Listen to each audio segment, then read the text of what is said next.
Hi, this is the Filmway channel.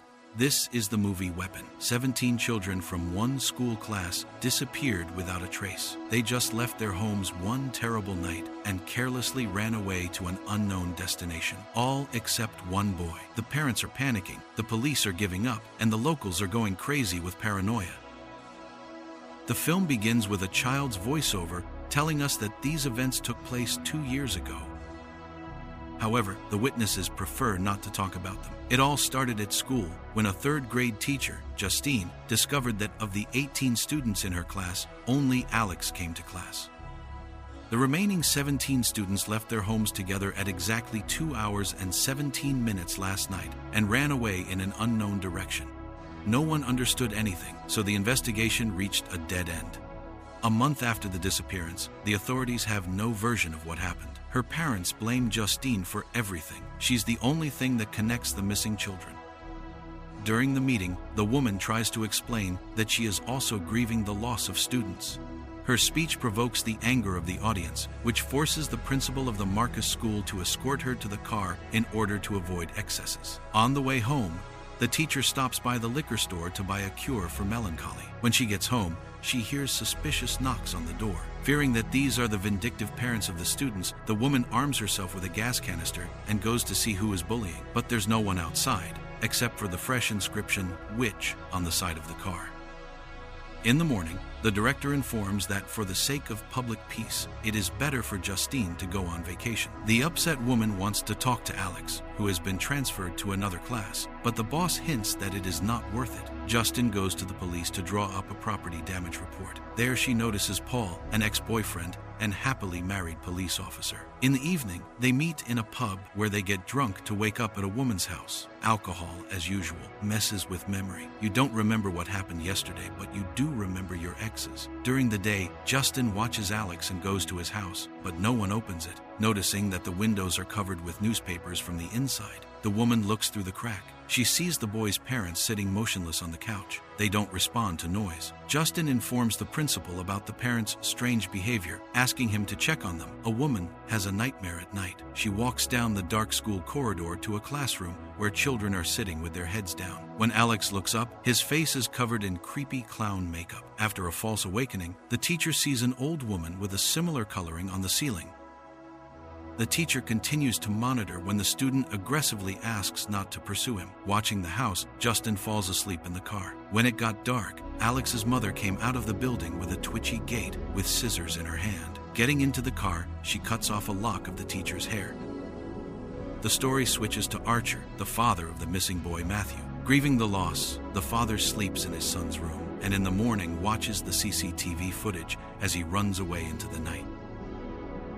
In the afternoon, the man goes to the police station to talk to the sheriff. Paul's main complaint is that Justine wasn't arrested. Despite her drunken driving in the past, there is simply no evidence linking her to the children's voluntary escape. Archer was the one who accused Justine at the meeting and put the sign on her car. He has a nightmare at night. The kids from the baseball team were missing, even from the photo. On the street, Archer sees his son running away. Running after him, he finds a house with a huge machine gun hanging in the night sky. Archer goes up to the children's bedroom, where he finds his son lying under the covers. In a flash of lightning, his face turns into an old woman in clown makeup. When the man woke up, he wondered where his son was running to. Taking out a map of the city, he drew a straight line in the direction of the boy's movement. Archer then went to the mother of another missing child to watch the video from the camera. Archer plots the fugitive's movement vector by superimposing it on the map. The two lines at the intersection point allow you to indicate the intended destination of the children. However, the builder does not have time to verify the theory. When he sees Justine at the gas station, he turns off to make a scene.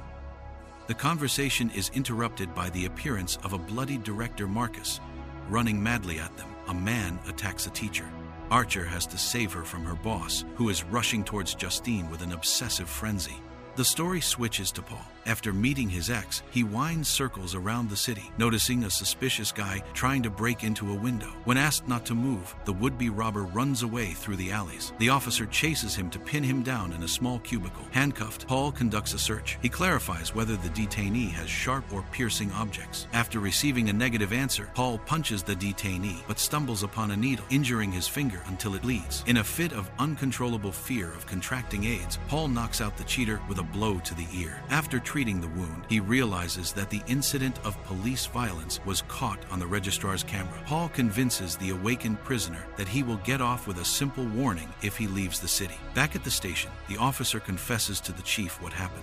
If the victims complain, they will have fun bureaucratic days. But if there is no statement, then after a month, the record will be automatically overwritten on the server, and then you can't prove anything. But when he takes over the shift after a night with Justine, he notices yesterday's detainee, whom he is chasing after, having turned off the camera in advance. The story switches to James, a drug addict and a tramp living in a tent in the woods. He is depressed that the drugs are over. There is nothing to inject and there is nothing to smoke. To get money for a new dose, the guy calls relatives and friends, simultaneously checking parked cars for open doors. Having stolen a children's backpack with headphones and a tablet, he hurries to pawn the swag, but the local Sidorovich does not intend to play the nobility, but refuses to buy the trash. James tries to break into someone else's apartment, which is why Paul finds him for the first time. When the cop lets him go, the drug addict is wandering in the rain. Noticing that there are a lot of bills from the mailbox near Alex's house, he realizes that there is no one inside. James climbs through the window on the second floor. Wandering, the addict arms himself with a pillowcase, so that there is somewhere to put the nice things. While checking the video equipment, the thief notices people on the couch in the black mirror of the television Alex's parent. Having fallen into a kind of catatonic stupor, the owners ignore the drug addict, and having grown bold, he greedily rakes in the silverware. In search of prey, the guy goes down to the basement where he sees children standing in the dark. As soon as they turn around, James, in a panic, does the same thing that the sea witch does to the Little Mermaid, legs. While handing over the silver at the pawn shop, he sees a message about a reward for information about missing children, 50,000 eternally green skins of American presidents. James decides that this is a great chance to earn an honest living and calls the police to clarify the situation. But at the entrance to the station, yesterday's cop shoots at him, forcing him to abruptly leave. James runs to his native forest, where he sees a decorated, red-haired old woman waving at him with the charm of a demonic Pennywise clown. Druggy hides in a tent, armed with used syringes. When someone opens the zipper, the addict strikes back. Paul turns out to be a policeman outside. With a new portion of the potential threat of AIDS sticking out of his face, he threatens the drug addict with a shotgun. James says he will show you where the missing children are. Handcuffing the detainee, the officer pushes him into a patrol car. Arriving at Alex's house, Paul leaves the junkie locked up, and he goes into the house.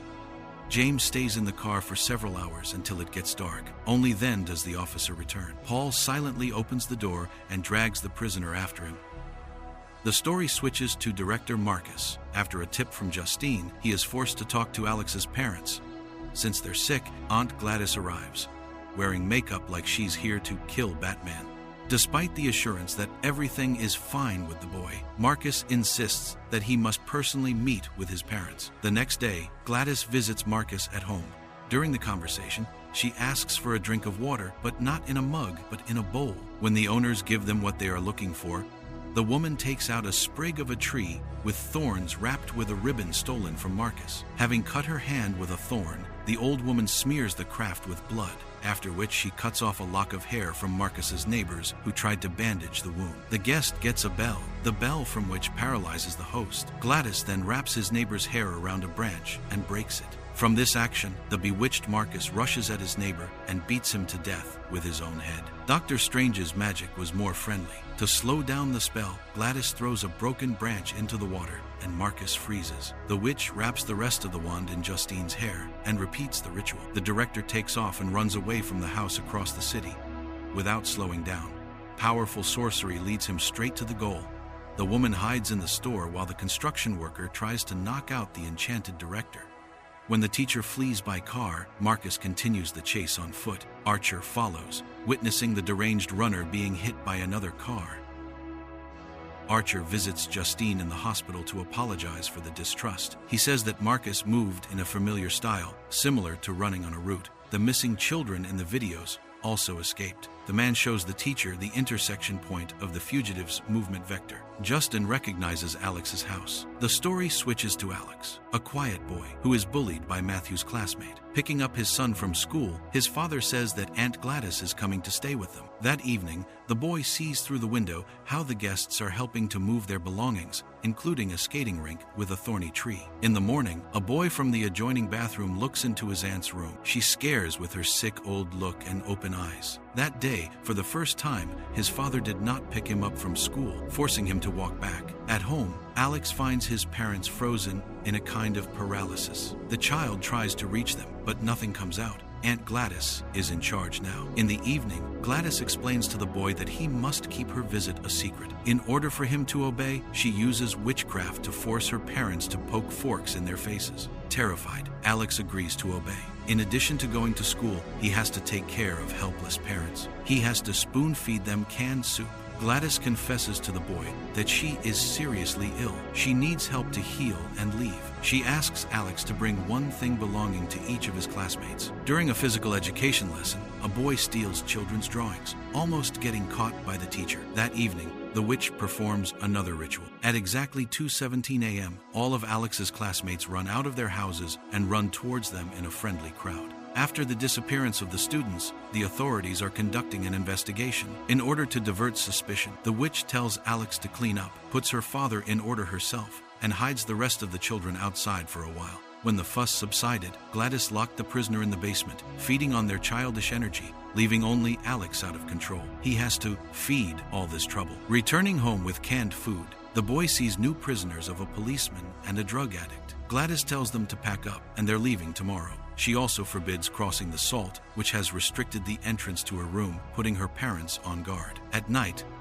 the boy sees a car in front of the house from the window. Justin and Archer are watching them. When it gets dark, the adults come into the house. As soon as they step over the salt on the floor, the possessed Paul James attack. Archer beats up the drug addict, but he gets up time after time without feeling pain. Paul strangles his ex, who fights back with a potato peeler. It was only by taking out her ex's service pistol that the teacher was able to kill him. After that, the man goes down to the basement, where he sees the missing children. He's looking for his son when he comes across a witch. Gladys, tearing off the locket, sets the guest against the teacher. On the second floor, Alex realizes that it's time to act. Stepping over the salt boundary, he provokes his parents to attack. The boy runs to his room, locking the doors, from where he sneaks into his aunt's bedroom through the adjoining bathroom. Grabbing one of her branches and a wig, he locks himself in the toilet. While the frenzied parents break down the door, the boy winds the hair from the wig onto a stick, creating an artifact.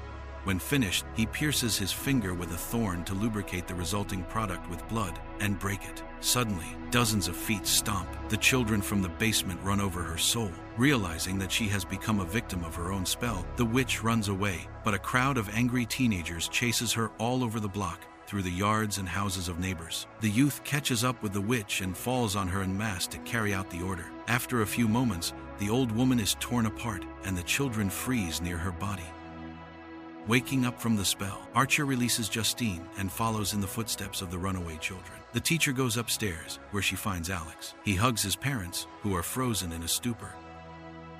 Archer finds the children near the witch's remains. Picking up his son, the man takes him home. The voiceover says that Alex's parents never came to their senses after the spell. They were taken to a mental hospital, and he was transferred to other relatives. The children were returned to their parents. After a while, some of them regained the power of speech. That's where the movie ends.